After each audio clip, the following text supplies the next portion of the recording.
You have been working a long time. Yeah. There's a picture of you that I'm just going to ask you what's happening here. You're jumping rope, I think. This is the picture that I saw. Is this you just exercising, or what is that? Gosh, that is just, that's not me, okay? Let's just say that's not me. Yeah, but it is. I don't know. It is, and you must explain. I think, back in the 80s when I first started working as an actor, aerobics was popular and everything. And, sure. And short shorts, as you can see, the ever so flattering short shorts. And I guess we were doing a photo shoot for something. I don't remember actually, how does Bryan Cranston stay in shape? And it's like, I can jump. My name is Bryan.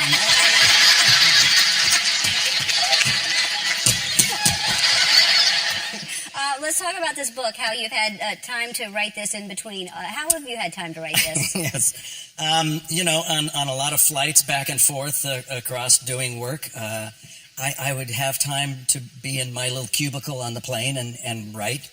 That's the other guy. That's the other guy. Do you miss that guy? Do you miss Walter White?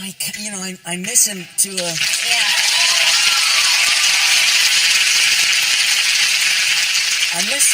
I miss the experience of playing him and being around all those great people for 6 years. But the story came to such a great beginning, middle, and end that I'm satiated. I'm fine. It's like, I'd rather leave with an audience wanting more of that than going, oh my God, is that show still on? So that's, Oh, now stop it!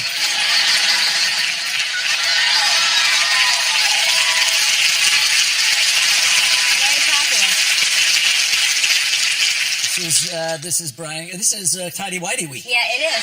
Actually, there should be a Tidy Whitey Week. You know what? It has just become Tidy Whitey Week.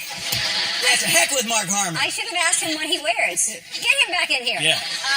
But wait, before we move on, so there's lots of little stories. They're all short stories about... The stories about my life. The stories that I've been telling to friends about the challenging childhood I had and how I... Quite a challenging childhood. Yeah, Tell a little bit about that. Yeah.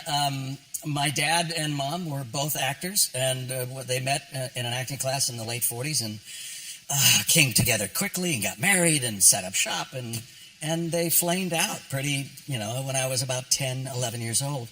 And I didn't see my dad. He left the family, and so I had to grow up kind of fast, I think. And my brother, fortunately, my older brother Kyle, who helped me through a lot of it. But you just try to navigate your way through a challenging childhood by any means necessary. And then finally, if you come through on the other side and you've made it, then so much the better. Yeah. So a lot of that is in the book, and also meeting my wife. And yeah, you have the story about you proposing to your wife. You have to tell everyone how you proposed to your wife. So I knew it was time. I knew she is such a great catch. She's a beautiful woman and a heart and soul. And I realized that if I faced her and got on one knee and said, would you be my wife? I love you.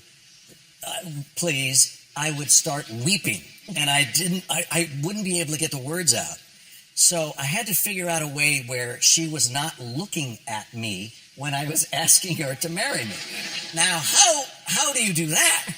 And it occurred to me when I was in the shower one time, and I looked down, there's the bathtub, and I went, we take a bath together. How romantic. Okay, so we're up at this cabin. I get a bubble bath. I get champagne. And it was New Year's Day, so it made sense there might be champagne celebrating. So there's champagne, and there's bubble bath. I had some light music on. And I was going to get in first, then she was here, and we're both facing the same direction, right?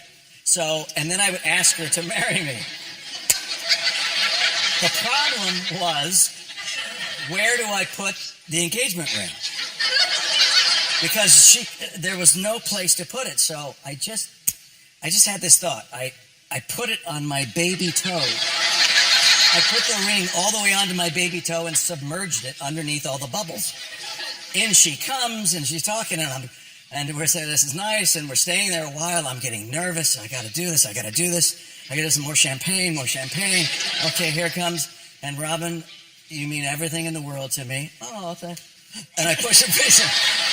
And I can't imagine not spending the rest of my life with you. Oh, I keep pushing her face away. And I want you, if you would, to be my wife. You'd make me the happiest man in the world. Oh, and I keep until finally she said yes. And then we did kiss. And then I said, oh, right, here.